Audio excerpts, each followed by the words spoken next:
La ilaha illallah Muhammadun Rasul. Bismillahirrahmanirrahim. Assalamualaikum warahmatullahi wabarakatuh. Alhamdulillahi rabbil alamin. Wassalatu wassalamu ala asrafil anbiya'i wal mursalin nabiyina Muhammadin sallallahu alaihi wasallam. Rabbi israh li sadri wa yassir li amri wahlul 'uqdatam min lisani yafqahu qawli. Hadirin jamaah salat subuh yang dimuliakan Allah, pertama-tama mari kita bersyukur kepada Allah Subhanahu wa taala ala kulli nikmatin, atas segala nikmat yang Allah berikan kepada kita. Salawat dan salam semoga tercurahkan kepada baginda Muhammad sallallahu alaihi wasallam. Nah, pada pagi hari ini hadirin yang dimuliakan Allah, tema kita dalam fikih muamalah ini adalah tentang al-imamah fil Islam atau kepemimpinan dalam Islam. Tema kepemimpinan ini, pertama hadirin yang dimuliakan Allah, bukan tema yang asing begitu, sehingga nanti kalau dari aspek akidah akhirnya ahlus sunnah wal jamaah harus mengomentari masalah akidah, masalah imamah atau masalah kepemimpinan. Karena pertama, kelompok Syiah itu menganggap bahwa kepemimpinan itu bagian dari akidah, sedangkan kelompok Mu'tazilah mengatakan kepemimpinan itu tidak wajib menurut syariat. Jadi ada dua kelompok yang berseberangan dalam hal ini. Kelompok pertama menganggap bahwa kepemimpinan itu penting sekali, sampai saking pentingnya mempengaruhi status keimanan seseorang, kelompok Syiah. Makanya nanti dalam rukun iman mereka, dalam rukun Islam mereka memasukkan konten atau diksi imamah dan wilayah. Sementara Mu'tazilah tadi seperti yang kita katakan, mereka sampai dalam kesimpulan bahwa tema kepemimpinan itu tidak ditetapkan oleh agama, tetapi ditetapkan oleh akal. Karena menurut mereka, kalau tidak ada kepemimpinan, hidup akan diliputi dengan kekacauan. Dan mereka tidak melihat bahwa kepemimpinan itu bagian dari agama. Sehingga akhirnya ahlus sunnah wal jamaah mengomentari hal tersebut dengan mengatakan bahwa tema kepemimpinan ini adalah sesuatu yang disyariatkan oleh agama, tapi tidak seperti yang ditetapkan Syiah, dan tidak pula seperti yang ditetapkan oleh Mu'tazilah. Sampai-sampai ada seorang ulama Indonesia namanya Syekh Saleh Darat atau Syekh Saleh Al-Samarani. Beliau ini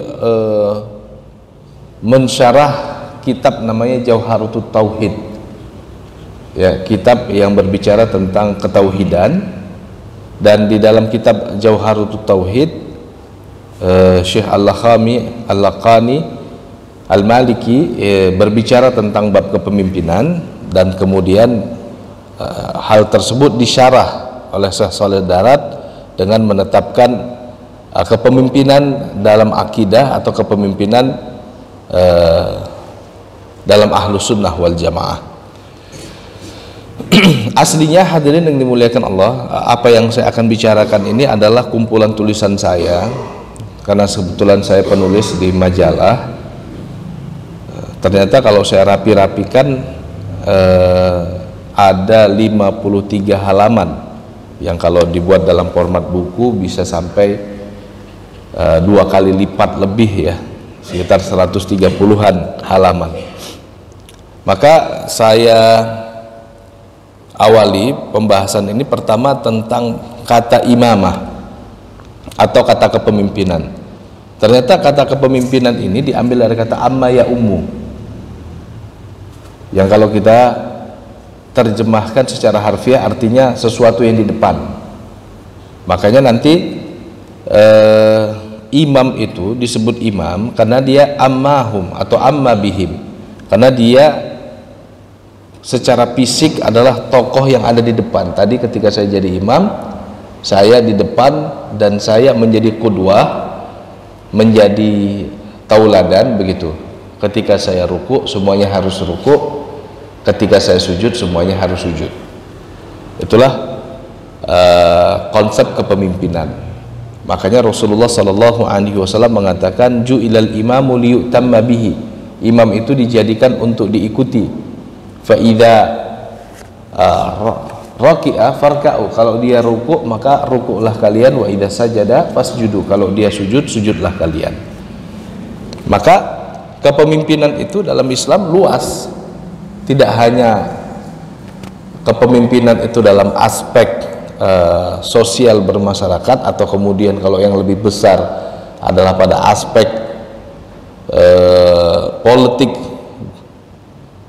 tapi juga kepemimpinan itu ada aspek agamanya begitu. Makanya dahulu Nabi SAW ketika menjadi pemimpin, dia bukan hanya menjadi pemimpin secara politik di Madinah, tapi juga pemimpin agama begitu. Makanya nanti para ulama ketika menerjemahkan kata kepemimpinan, mereka mengatakan kepemimpinan itu adalah siasatud dunya biddin, memanage dunia ini sesuai dengan konsep yang telah digariskan agama, dan hifzuddin, dan menjaga eksistensi agama. Jadi bukan hanya sekedar pada aspek duniawi tadi ya, bagaimana memanage urusan dunia kita, tapi juga menjamin bahwa agama ini terjaga eksistensinya. Itulah sebabnya nanti kalau kita baca buku-buku terkait dengan tema kepemimpinan, kita akan mendapati hampir seluruh ulama ahlus sunnah itu berbicara tentang kepemimpinan. Ya, misalnya Imam An-Nasafi, beliau ini punya bukunya padahal akidah nih, namanya Aqidah Nasafiyah. Dalam bukunya Aqidah Nasafiyah beliau menerjemahkan kepemimpinan itu adalah khilafatun nubuwah, atau pengganti Nabi SAW dalam menegakkan agama yang mana seluruh umat wajib mengikutinya. Nah, atau dalam buku yang temanya itu memang betul-betul spesifik terkait dengan kepemimpinan. Dalam mazhab Syafi'i ada ulama namanya Imam Al-Mawardi Asy-Syafi'i. Beliau punya kitab namanya Al-Ahkam As-Sultaniyah. Kalau kita terjemahkan kata Al-Ahkam As-Sultaniyah artinya hukum-hukum kepemimpinan atau hukum-hukum pemerintahan. Tebal Pak. Jadi beberapa ratus tahun yang lalu sudah ada buku yang berbicara tentang tema kepemimpinan secara spesifik, baik dari aspek fikih maupun pada aspek ketatanegaraan ketika itu. Memang tidak bisa kita asumsikan ketatanegaraan ketika itu sama dengan ketatanegaraan pada saat ini. Ya tentu pada saat ini ketatanegaraan sudah lebih kompleks begitu ya. Nah, Imam Al-Mawardi Asy-Syafi'i rahimahullahu taala dalam Al-Ahkam As-Sultaniyah menerjemahkan kepemimpinan adalah sebuah jabatan yang menggantikan kenabian dalam menjaga eksistensi agama dan mengatur dunia ini dengan konsep yang telah digariskan oleh agama. Tadi saya katakan bahwa mayoritas ulama nanti akan mendefinisikan yang namanya kepemimpinan ini adalah sebuah jabatan yang fungsinya itu menggantikan kenabian. Menggantikan kenabian di sini bukan menggantikan untuk mendapatkan wahyu, bukan, tapi memimpin bagaimana agama ini bisa eksis, tanda kutip, wujud gitu ya, zakat wujud, masalah-masalah haji wujud, masalah pernikahan juga wujud, begitu juga masalah ekonominya nantinya, masalah-masalah yang lain ya. Maka hadirin yang dimuliakan Allah, ketika kita berbicara tentang kepemimpinan, kesimpulan saya setelah saya baca beberapa buku, ada suatu bukunya bagus banget. Bukunya ini disertasi di Ummul Qura, judulnya Al-Imamatul Uzma Inda Ahlus Sunnah wal Jamaah. Kepemimpinan menurut Ahlus Sunnah wal Jamaah. Tulisan Profesor Abdullah Ad-Dumayyi waktu beliau mengambil S2 di Ummul Qura. Kemudian selain itu juga ada buku ulama besar ya, namanya Muhammad Rashid Ridha, judulnya Al-Khilafatu. Bukunya bagus banget. Kesimpulannya hadirin yang dimuliakan Allah, ternyata Islam ini telah menggariskan tidak boleh ada kondisi di mana kepemimpinan itu vakum. Nggak boleh. Karena kalau kepemimpinan itu vakum, nanti bahayanya lebih besar. Muhammad Rashid Ridha misalnya dalam bukunya Al-Khilafatu, beliau mengutip pernyataan Syekh At-Tabtazani atau Al-Alama At-Tabtazani, ketika Al-Alama At-Tabtazani dalam bukunya Syarhul Maqasid menerangkan kenapa dalam Ahlus Sunnah kepemimpinan itu penting sekali. Yang pertama, kata Tabtazani, dasarnya adalah ijma. Ijma ini artinya kesepakatan seluruh kaum muslimin. Hal ini merujuk kepada peristiwa yang terjadi di zaman para sahabat, tepatnya ketika Rasulullah SAW wafat. Maka para sahabat berkumpul di Sakifah Bani Sa'idah. Sakifah Bani Sa'idah itu lokasinya sekarang persis di samping Masjid Nabawi. Kalau nanti bapak-bapak umrah, di samping Masjid Nabawi itu ada kayak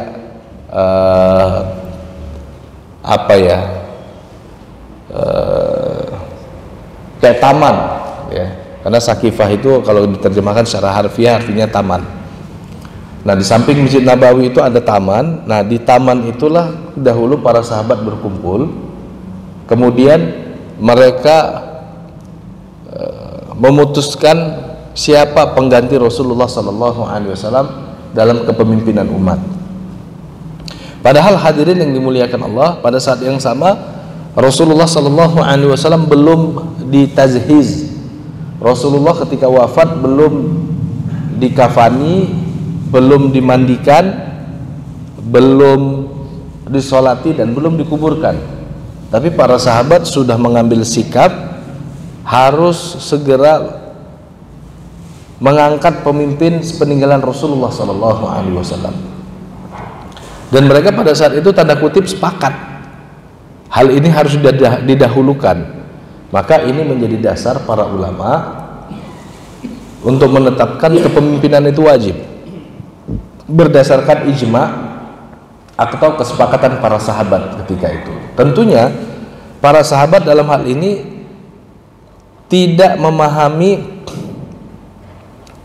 hal tersebut kecuali mereka memahami ini dari Al-Quran dan apa yang diajarkan Nabi.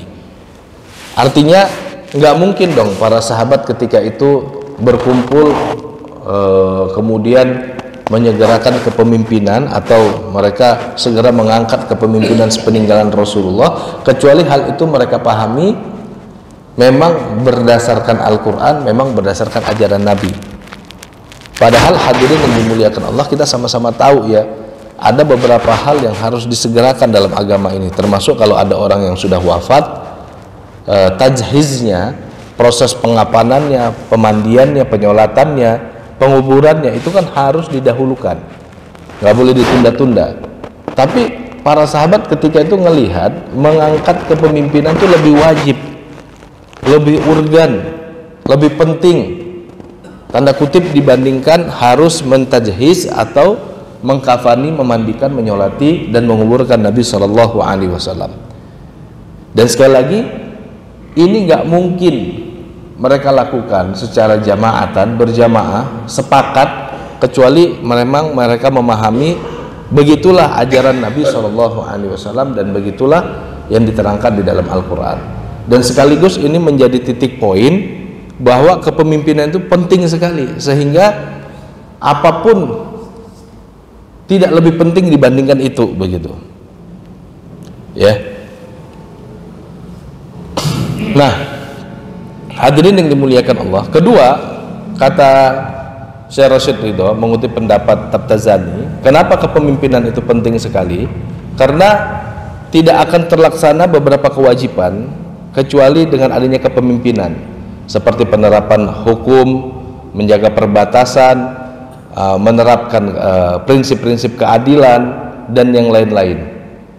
Itulah sebabnya kenapa kepemimpinan itu menjadi sangat wajib, karena tanpa kepemimpinan kita tidak bisa menerapkan asas keadilan. Tanpa kepemimpinan, ayat-ayat yang memerintahkan kita untuk melaksanakan A, B, C, D itu nggak bisa wujud, gitu. Oleh karena itu, sebagaimana ada kaidah dalam usul fikih, sesuatu kewajiban yang tidak bisa terlaksana kecuali dengan mendatangkan kewajiban yang lain atau mendatangkan unsur yang lain, maka mendatangkan unsur yang lain itu menjadi wajib. Atau bahasa Arabnya ma la yatimul wajib illa bihi fahuwa wajib. Dan ini disadari oleh para ulama dari era klasik, menunjukkan bahwa kepemimpinan itu wajib, karena tanpa adanya kepemimpinan bagaimana kita bisa mengurus penerapan hukum, penerapan keadilan, dan hal-hal yang lain.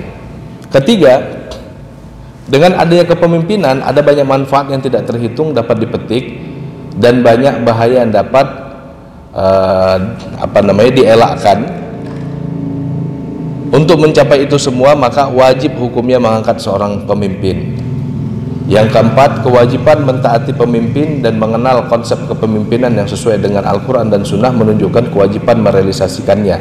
Artinya di dalam Al-Quran itu kan banyak ayat-ayat yang memerintahkan kita untuk taat kepada kepemimpinan, seperti firman Allah Subhanahu wa taala dalam surah An-Nisa ayat 59, ya ayyuhalladzina amanu atiullaha wa atiur rasula wa ulil amri minkum. Dalam ayat ini hadirin yang dimuliakan Allah, Allah Subhanahu wa taala memerintahkan kita atiullah, taat kepada Allah, wa atiur rasul, dan taat kepada rasul. Kemudian kata Allah wa ulil amri minkum, dan pemimpin di antara kalian.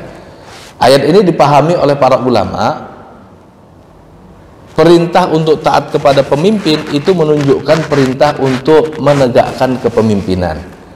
Karena bagaimana mungkin kita hendak mentaati kepemimpinan kalau kepemimpinannya nggak ada wujudnya. Maka para ulama mengatakan al-amru bi ta'atil umara yaqtadi al-amru bi wujubiha atau bi wujudiha atau binasbiha. Perintah untuk taat kepada pemimpin ini menunjukkan sebenarnya perintah untuk mewujudkan kepemimpinan itu atau mengangkat kepemimpinan itu.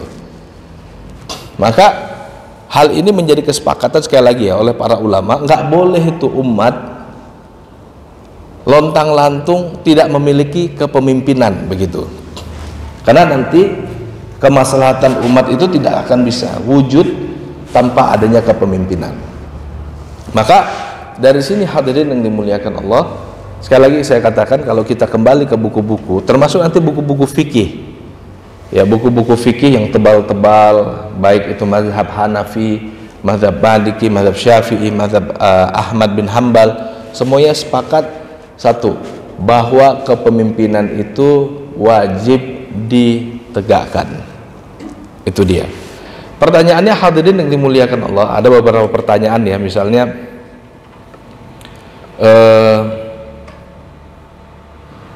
terkait dengan syarat kepemimpinan misalnya, atau kemudian kriteria kepemimpinan dan yang lain-lain. Ternyata kalau kita buka buku-buku para ulama, hal tersebut sudah dibahas ratusan tahun yang lalu begitu. Hal ini pernah saya tulis karena ada diskursus atau ada ketika itu diskusi, nggak tahu itu tahun berapa, tapi intinya waktu itu ada pertanyaan, boleh nggak dalam agama, ini ceritanya dalam agama ya, tidak dalam sistem pemerintahan yang tidak bersandarkan kepada syariat, boleh nggak dalam agama kaum muslimin dipimpin oleh non muslim begitu. Ternyata hadirin yang dimuliakan Allah, secara spesifik kalau kita kembali ke wacana klasik itu nggak kita temukan. Karena ternyata kesimpulan saya ketika saya melakukan penelaahan, para ulama itu melihat bahwa hal tersebut sifatnya aksomatis begitu, nggak usah ditanya pasti nggak boleh begitu, gitu. Saking kan mereka sudah tidak lagi mengkaji itu sudah tidak dikaji lagi begitu. Sampai akhirnya kalau kita baca buku-buku yang lebih jauh, barulah nanti kita akan dapati pertama dalam buku misalnya judulnya Ghiyathul Umam karangan Abul Ma'ali Al-Juwaini. Beliau ketika menceritakan tentang kepemimpinan, ada beberapa syarat kepemimpinan. Beliau mengatakan ada 4. Pertama syarat lazim, yang kedua syarat muktasab, yang ketiga syarat khawas, dan yang keempat syarat a'dha. Syarat lazim itu lazim, syarat yang harus terikat dan mesti sifatnya ada pada seorang pemimpin. Dan syarat lazim ini ternyata syarat taklif, karena dalam Islam kepemimpinan ini bagian dari ibadah. Maka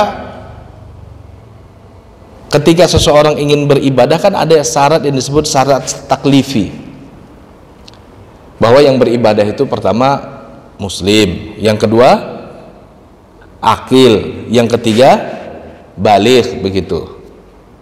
Yang keempat nanti kaitannya dengan kepemimpinan, bahwa dia merdeka.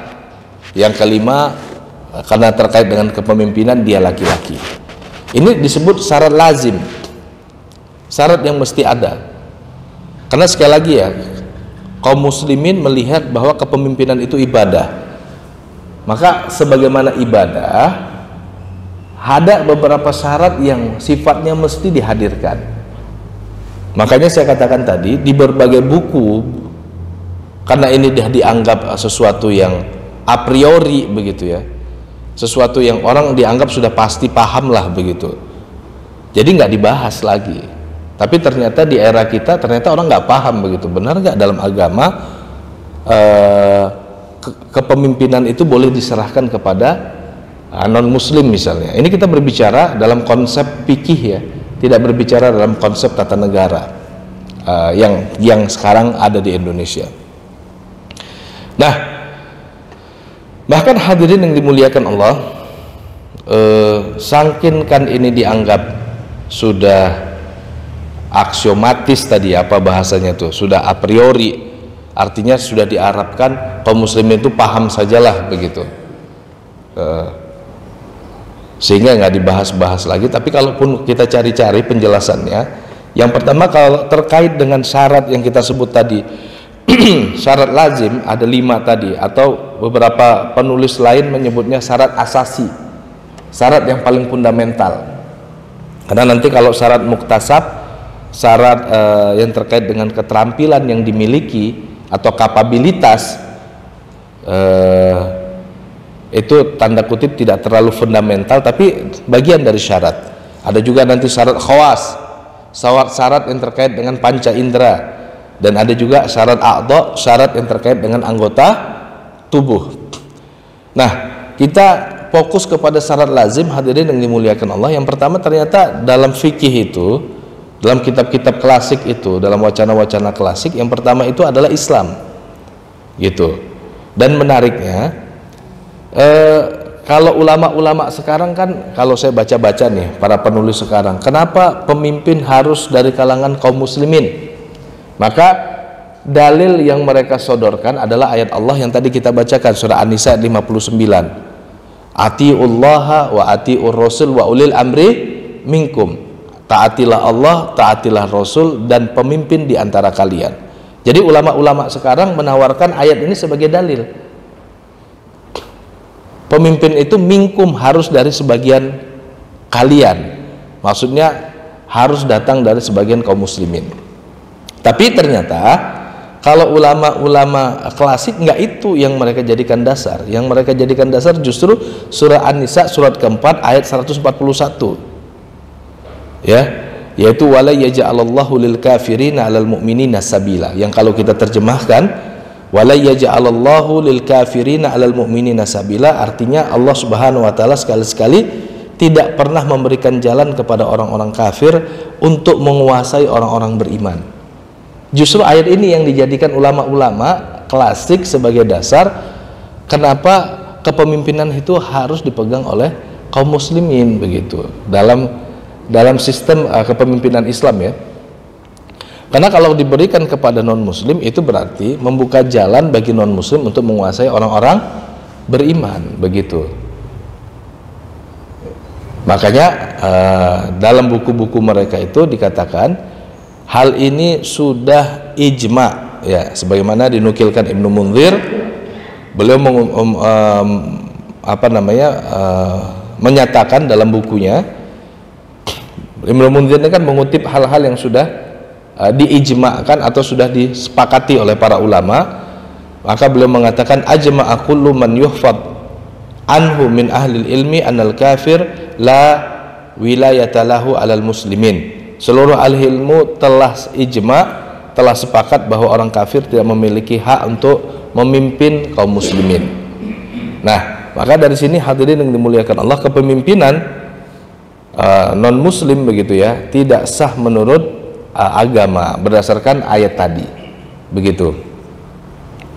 Bahkan kalau kita lihat ya dari sisi gramatika, kata wala yaj'alallahu lan di situ yang kalau diterjemahkan secara harfiah tadi kita terjemahkan dan sekali-kali tidak, ini memberikan makna atau iktibar pelajaran kepada kita bahwa Allah Subhanahu wa taala tidak memberikan jalan sama sekali bagi orang-orang non muslim untuk menguasai urusan-urusan kaum muslimin. Kaum muslimin lah yang membuka-buka keran ini sehingga terjadilah penguasaan terhadap kaum muslimin, gitu. Maka menariknya juga lagi ya ada seorang ahli tafsir dari Indonesia namanya Syekh Nawawi Al-Bantani. Beliau ketika menafsirkan ayat ini sampai kemudian menghadirkan konteks, kata beliau, annal kafir laisa lahu ayyastariya abdan musliman. Orang kafir itu tidak boleh membeli hamba sahaya yang beragamakan Islam, agar jangan dikuasai urusannya, begitu. Nanti kalau dikuasai urusannya repot, begitu. Entah nanti tidak diperkenankan sholat karena mereka tidak mengenal ibadah sholat, tidak diperkenankan menutup aurat karena mereka tidak mengenal konsep aurat dan yang lain-lain. Itu syarat yang pertama yang dianggap asasi. Nanti kita bisa diskusikan ya. Yang kedua, berakal.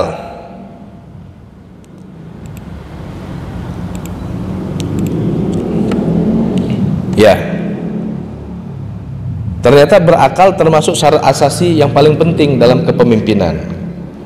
Para ulama menghadirkan semacam kias sebelum kemudian nanti juga menghadirkan dalil. Kata para ulama begini, seseorang yang tidak sempurna akalnya, ya mungkin seperti idiot, maaf seperti autis ya, itu kan tidak bisa mendatangkan maslahat untuk dirinya. Orang yang gila, orang yang depresi, orang yang stres, itu kan nggak bisa menghadirkan kemaslahatan untuk dirinya. Kalau untuk dirinya saja dia tidak bisa menghadirkan kemaslahatan, bagaimana dia bisa memimpin urusan orang banyak? Bagaimana dia hendak menghadirkan kemaslahatan untuk orang banyak? Gitu. Makanya dalam agama Rasulullah Shallallahu Alaihi Wasallam mengatakan, rufi al-qalam an salasatin, an saghiri hatta yablugha, an naimi hatta yastayqidha, an majnuni hatta yuksaf anhu. Rufi al-qalam, tidak dicatat sebagai dosa dari anak-anak sampai anak itu yablugha, sampai baligh. Anak-anak nggak bisa menentukan benar salah, begitu. Kalau mereka melakukan kesalahan, rufi al-qalam. An-naim hatta yastayqidha, dari orang yang tidur sampai orang tersebut terbangun. Orang yang tidur dalam agama itu tidak dihukumi. Makanya orang yang tertidur tahu-tahu sangkinkan lelapnya bangun jam 4 sore misalnya, lewat jam waktu zuhur, maka kata Rasulullah Sallallahu Alaihi Wasallam, barang siapa yang tertidur lalu kemudian lewat waktu sholat, falyaqdi anhu. Nanti kalau dia bangun atau fa idza dzakaraha, dalam sebuah riwayat kata Rasulullah, kalau dia baru ingat maka hendaklah sholatnya diqadha. Karena dia tertidur, nggak paham, begitu ya. Wa an majnuni hatta yuksaf anhu, begitu juga dari majnun, orang gila, sampai orang tersebut hilang kegilaannya atau sampai dia berakal kembali. Maka dari sini hadirin yang dimuliakan Allah, kepemimpinan orang yang tidak sehat akalnya, tidak waras, depresi, bahkan mungkin sampai pada kondisi emosinya tidak stabil, ini juga tidak pas. Kemudian syarat ketiga lelaki. Nah ini juga kalau ditarik ke konteks kita hari ini kayaknya semacam semacam tidak adil begitu. Tapi begitulah agama kita menetapkan bahwa di antara syarat kepemimpinan yang paling asasi itu adalah lelaki. Dan ini merujuk kepada sebuah peristiwa. Jadi saya ambil dari aspek agamanya saja, bahwa ketika Rasulullah SAW hidup di Madinah, beliau mendapat kabar bahwa Kisra, pimpinan Persia ketika itu wafat, dan kemudian orang-orang di sana itu mengajukan putrinya untuk menjadi pengganti Kisra. Maka Rasulullah SAW menimpali, kata Rasulullah, la yufliha qaumun wallau amrahum imra'atun. Kata Rasulullah, tidak akan beruntung urusan suatu kaum kalau mereka dipimpin oleh seorang wanita. Begitu. Jadi dalam agama ada pandangan kepemimpinan wanita itu tanda kutip kalau kita tarik kepada fikih tidak sah. Begitu. Kalau nanti ditarik dalam aspek yang lain sih kenapa nggak sah? Itu apa kaitannya begitu ya? Mungkin nanti kita bisa diskusikan. Saya percepat aja Pak ya. Ini kan ada beberapa poin. Kemudian nanti merdeka, ya kalau sekarang sudah tidak ada lagi perbudakan begitu ya. Tapi kan di era-era klasik itu masih ada wacana perbudakan. Maka yang tidak merdeka tidak boleh jadi pemimpin. Kalau wacananya dirubah, bagaimana kalau seandainya ada hari ini kita tahu ada orang kacung asing? Artinya kita tahu dan terbukti, bukan anggapan bahwa seseorang ini disupport oleh pemerintahan negara lain, proksi istilah politiknya. Boleh nggak kita mendukung proksi dari negara lain? Nah, kalau dalam istilah fikih mungkin kita bisa tarik ini tidak memiliki kemerdekaan atau independensi. Nanti kalau jadi pemimpin pasti tidak bisa menghadirkan kemaslahatan untuk masyarakat. Pasti dia sesuai dengan garis yang telah ditetapkan oleh bosnya gitu ya, entah negara lain apa gitu ya. Jadi mungkin konsep kemerdekaan hari ini bisa kita tarik kepada konsep proksi. Jadi orang nggak boleh tuh jadi pemimpin kalau dia proksi dari negara lain. Gawat nanti urusan kita. Kemudian baligh. Kemudian ada juga yang menambahkan mampu dan adil, begitu. Nah, selebihnya hadirin yang dimuliakan Allah yang tadi disebutkan oleh Abul Ma'ali Al-Juwaini Asy-Syafi'i, syarat muktasab keterampilan ya, kecakapan. Kemudian ada syarat khawas, panca indera, nggak boleh buta, nggak boleh tuli, nggak boleh bisu. Kemudian syarat a'dha, nggak boleh pincang, nggak boleh lumpuh, nggak boleh apalagi stroke begitu ya. Itu syarat-syarat tambahan yang sifatnya non asasi bagi beberapa ulama lain. Tapi penting juga jangan sampai nanti yang jadi pemimpin ternyata orang yang lemah di antara kita gitu. Nah selanjutnya hadirin yang dimuliakan Allah, sebenarnya masih ada beberapa tema lagi, bukan beberapa, banyak sekali, tapi saya ambil hadirin yang dimuliakan Allah.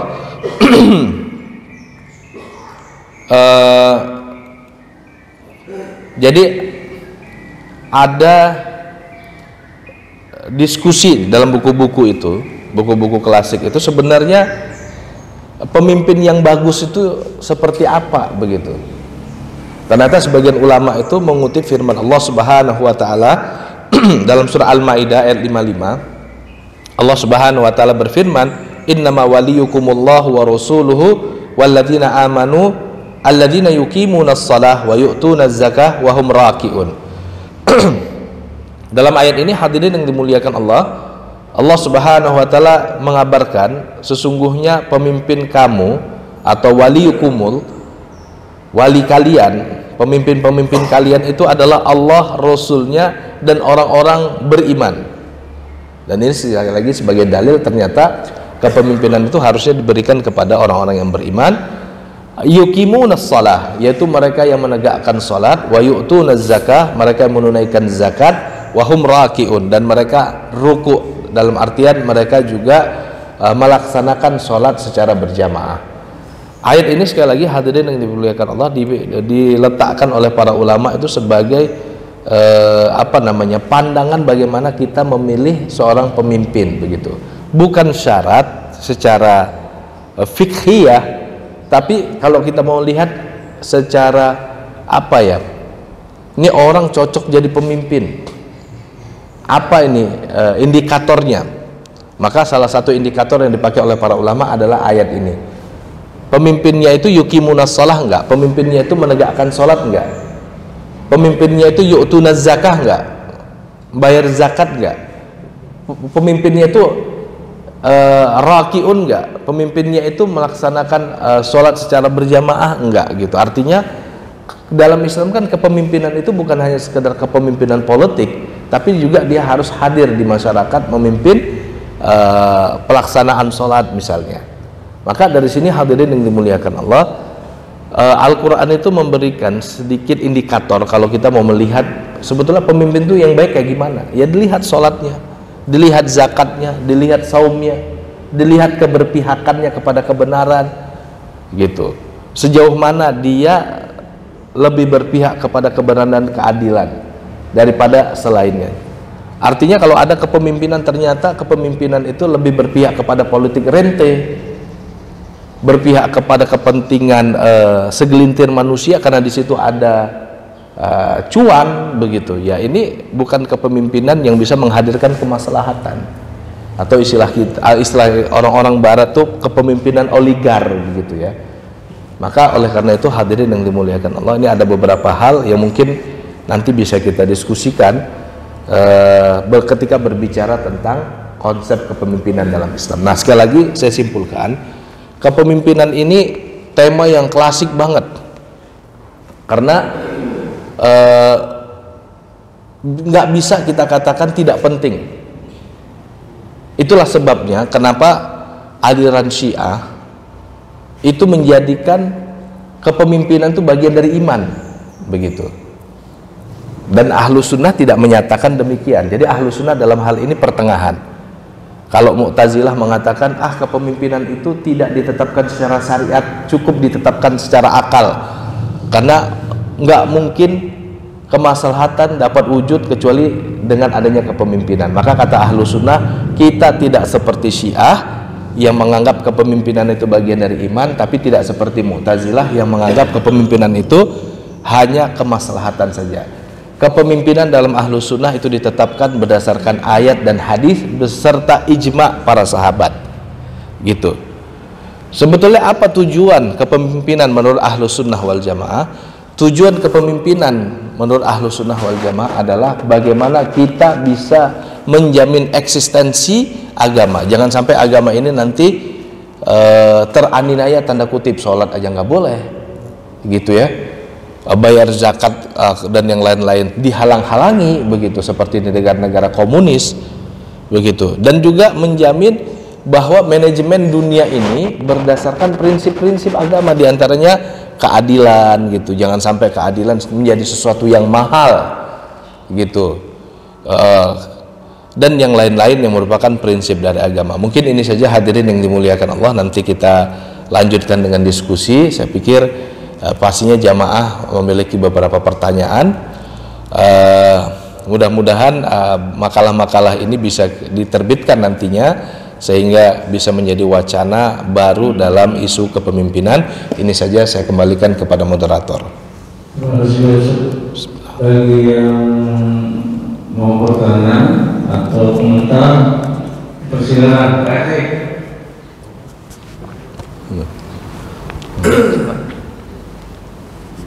Yang mana dulu?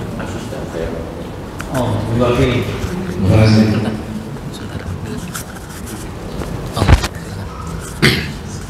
Assalamualaikum warahmatullahi wabarakatuh. Waalaikumsalam warahmatullahi wabarakatuh. Ini sangat menarik sekali ini Pak, temanya ini, apalagi ini menjelang pemilu ini.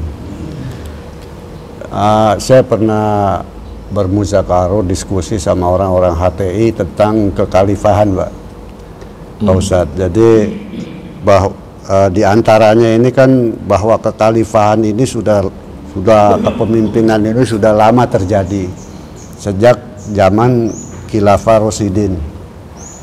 Nah, itu sudah terjadi. Terus yang saya pertanyakan waktu itu temanya Indonesia ini hampir ya dominan 80% umat Islam. Ya.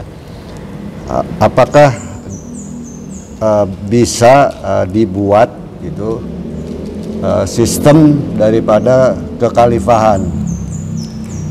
Nah, terus yang menjadi pertanyaan di sini adalah perangkat lunak, Pak. Jadi perangkat lunak berupa kan kalau sekarang ini kita kan punya undang-undang, punya Pancasila, punya hukum-hukum, bahkan hukum-hukumnya itu terbuat daripada masih ada sisa-sisa hukum-hukum Belanda. Nah, ini yang menjadi benturan ini, Pak. Apabila tadi Pak Ustadz katakan menurut syariat Islam dan ijma ulama, sedangkan sebelumnya kita ini udah ada hukum-hukum sebelumnya gitu. Sebagian hukum-hukumnya itu ada yang sebagian berbenturan gitu. Nah, ini bagaimana menyikapi hal seperti itu supaya sistem daripada kepemimpinan ini kita pakai dengan sistem yang sebelumnya. Karena sistem kekhalifahan ini ya hampir 2/3 bagian daripada dunia ini dikuasai oleh Islam. Gitu loh. Jadi itu aja yang saya pertanyaan. Makasih Pak Ustadz. Assalamualaikum warahmatullahi wabarakatuh. Assalamualaikum warahmatullahi wabarakatuh. Mungkin langsung saya jawab aja Pak ya. Jadi ada kita sebut apa ya, disebut sistem bukan sistem tapi kayak piranti lunak. Jadi dalam Islam itu kita mengenal istilah al-ummah. Rasulullah Shallallahu Alaihi Wasallam mengenalkan konsep al-ummah ini dengan narasi yang sederhana. Kata Rasulullah, al-mu'minu lil mu'minin yasuddu ba'duhu ba'dan kal bunyan yasuddu ba'duhu ba'dan. Mukmin yang satu dengan mukmin yang lain itu, kata Rasulullah, seperti bangunan yang saling mengokohkan. Atau kemudian ilustrasi lain dari Rasulullah, kata Rasulullah, mukmin al-muslimun itu kal jasadil wahid. Orang-orang Islam itu seperti satu tubuh.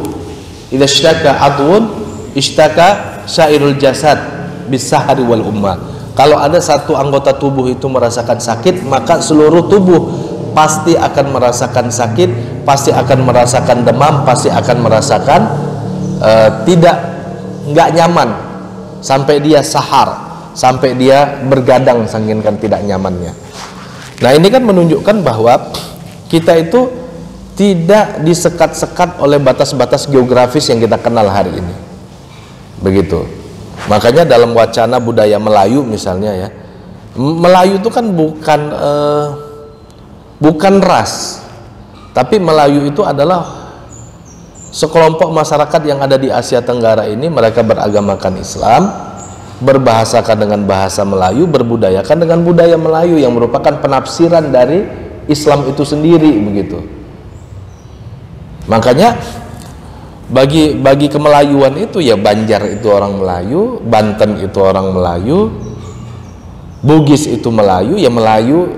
Tapi kemudian kayak ada wacana Melayu itu ras, begitu. Padahal itu nanti sesuatu yang membingungkan ketika Melayu itu disebut ras, gitu. Karena saya sebagai masyarakat yang pernah tinggal di daerah Melayu, orang Keling kalau udah masuk Islam udah dibilang Melayu dia. Nggak usah kan orang Keling, keturunan Belanda pun kalau udah masuk Islam, beragamakan dengan agama Islam, berbahasakan bahasa Melayu, berbudayakan dengan budaya Melayu, disebut Melayu dia, begitu. Karena agama ini ternyata mengajarkan kepada kita tidak disekat warna-warna kulit, kita tidak disekat oleh bahasa-bahasa tertentu, kita tidak disekat dengan sekat-sekat geografis yang kita kenal hari ini, begitu. Ini kan pasca Perang Dunia Kedua aja ini adanya batas-batas geografis hari ini. Belum lengkap 100 tahun kok, jadi nggak sakti-sakti amat lah, begitu. Artinya kita nggak tahu ke depan apakah konsep nation state ini masih ada atau enggak. Kan sebentar lagi nggak tahu nih, kalau terus dipaksa-paksakan, gesekan jadi nih perang dunia ketiga. Kalau jadi perang dunia ketiga, kita nggak tahu nanti apalagi yang bergeser nih dari hal-hal yang kita kenal hari ini. Perang dunia kedua itu kan menghasilkan adanya Indonesia, Malaysia, begitu, adanya Brunei, adanya kawasan yang kita sebut Asia Tenggara, ada kawasan Asia Timur dan yang lain-lain. Itu kan hasil dari perang dunia kedua, gitu, iya kan? Sebelum perang dunia kedua kan kita nggak mengenal yang namanya Republik Indonesia, begitu kan? Gitu. Padahal secara kultur, saya sebagai orang Sumatera, kalau ke Malaysia saya nggak ada masalah. Waktu pertama kali saya datang ke Jakarta itu banyak problem. Guli disebut kelereng. Bingung saya untuk bisa menyebut kelereng gitu. Orang biasa menyebutnya guli, begitu kan? Padahal pada saat yang sama mungkin kalau saya ke Malaysia itu biasa aja kita sebut guli gitu ya. Dan sampai hari ini entahlah, kalau ke Malaysia, karena memang banyak kerabat saya di Malaysia juga, abang ipar saya, orang-orang kampung saya, sehingga saya kalau ke Malaysia itu kayak udah pulang kampung begitu. Jadi nggak ada problem kebahasaan begitu. Nah, kembali hadirin yang dimuliakan Allah, kalau dikaitkan dengan tadi ya, mungkin nggak pemerintahan kita menyerap sistem politik Islam, itu lebih soft bahasanya, sistem politik Islam. Maka kita katakan sebenarnya Pancasila yang dirumuskan oleh tokoh-tokoh, diantaranya tokoh-tokohnya kan tokoh-tokoh Islam. Kalaupun tidak mengaku tokoh-tokoh Islam, mayoritas mereka beragamakan agama Islam, seperti presiden kita Soekarno, wakil presiden kita Bung Hatta, begitu, atau tokoh-tokoh yang lain. Dan banyak tokoh-tokoh itu adalah tokoh-tokoh yang sangat Islami dalam artian fanatis Islam, ya. Dan kebanyakan orang Minang tuh, mulai dari sayap kanan Pak Nasir sampai sayap kiri ada Aidit, Tan Malaka, agak ke tengah sedikit ada Sultan Syahrir, ada Muhammad Yamin, Bung Hatta dan yang lain-lain. Begitu. Nah, ketika dirumuskan Pancasila ini tidak dirumuskan untuk anti dengan agama kita, enggak. Maka prinsip awal Pancasila ini justru ketuhanan yang Maha Esa. Itu nggak usah ditanya, Tuhan yang Maha Esa Tuhan siapa? Itu udah aksiomatis sebenarnya, orang paham lah itu, gitu. Ya. Dan Pancasila kita ini sebenarnya adalah sebuah pandangan kenegaraan yang sifatnya juga dinamis kok. Artinya kalau ternyata secara konsensus masyarakat menghendaki sistem pemerintahannya adalah mengadopsi sistem pemerintahan atau sistem politik Islam, harusnya dia bisa adopsi itu karena keelastisan dan kedinamisannya itu, gitu. Dia sebagai prinsip atau pandangan politik, dia nggak berhenti gitu, dia tetap akan dinamis berdasarkan kesepakatan dari para penggunanya, dalam hal ini adalah anak-anak bangsa ini, begitu. Jadi mungkin nggak suatu saat Pancasila mengadopsi sistem politik Islam? Harusnya mungkin. Itu tergantung nanti apakah kekuatan umat Islam bisa dominan mempengaruhi penafsiran dan kebijakan, begitu. Kan dulu pernah ya tahun 50-an pernah menang dalam pemilu, begitu. Mungkin dalam politik atau dalam pemilu-pemilu selanjutnya bisa aja. Ya, ini masih dinamis, begitu. Nah, kalau dikaitkan dengan apakah yang tadi disebutkan itu, misalnya ada sebuah sistem kepemimpinan yang tidak mengenal sekat-sekat geografis itu akan wujud, ya kita lihat aja nanti, gitu. Bagaimana kalau dalam pandangan agama, Ustadz? Kalau dalam pandangan agama sih kita bisa merujuk kepada yang disebut dengan ilmu eskatologi, gitu ya, atau ilmu futurologi. Jadi Rasulullah Shallallahu Alaihi Wasallam atau bahkan dalam Al-Quran ada beberapa ayat itu menceritakan kondisi ke depan seperti apa, begitu. Ada ayat kan yang bunyi yas'alunaka anis sa'ah. Mereka bertanya kepadamu ya Muhammad tentang kiamat, begitu ya, atau ayat-ayat yang langsung berbicara tentang kiamat. Iqtarabatis sa'atu wansyaqqal qamar misalnya, atau apa yang disampaikan Nabi itu lebih jelas lagi. Intinya Nabi SAW menceritakan fase umat, dan hadisnya berbicara tentang ini banyak sekali, bahwa ada fase di mana fase kenabian disebut dengan fase kenabian ya. Yang kedua nanti ada fase kepemimpinan yang masih berpegang dengan fase kenabian, ada fase ketiga nanti ada fase kepemimpinan yang menggigit syariat, ada fase diktator, dan nanti ada fase di mana kaum muslimin itu kembali kepada kejayaannya begitu. Dan itu kalau kita lihat dalam Kitabul Fitan, kitab-kitab yang berbicara tentang fitnah di akhir zaman, itu jelas sekali ya, bahwa tapi ini tidak mendahului takdir. Tapi kalau kita lihat hadis-hadis itu, nanti kata Rasulullah misalnya, satakunu junudun mujannadah, akan ada pasukan besar di Irak, fil Yaman, wa fi Syam. Dan ternyata 3 tempat yang disebutkan Rasulullah ini memang hari ini tempatnya konflik semua begitu ya, begitu. Begitu juga Rasulullah ketika cerita Khurasan begitu ya, daerah Khurasan. Jadi kita ngelihat itu hari ini. Nanti bahkan hadis-hadis di Bukhari itu detail sekali berbicara tentang tempat-tempat di Syam itu, misalnya di Damaskus, di Palestina, atau yang disebut Fintulut dan yang lain-lain. Bahkan Rasulullah menceritakan siapa aja yang berkonflik di situ, itu dijelaskan, dan hadisnya banyak sekali, kita sebut mutawatir maknawi. Jadi artinya hadirin yang dimuliakan Allah, kesimpulan para ulama ya mungkin suatu saat kekuatan yang pernah hilang itu bisa bangkit lagi gitu. Tapi bagaimana bentuknya saya juga nggak ngerti. Apakah ketika itu kita masih ada, ya saya juga nggak tahu begitu. Tapi Ustadz percaya nggak ya namanya itu sudah digariskan wahyu, ya percaya. Wallahu a'lam bishawab.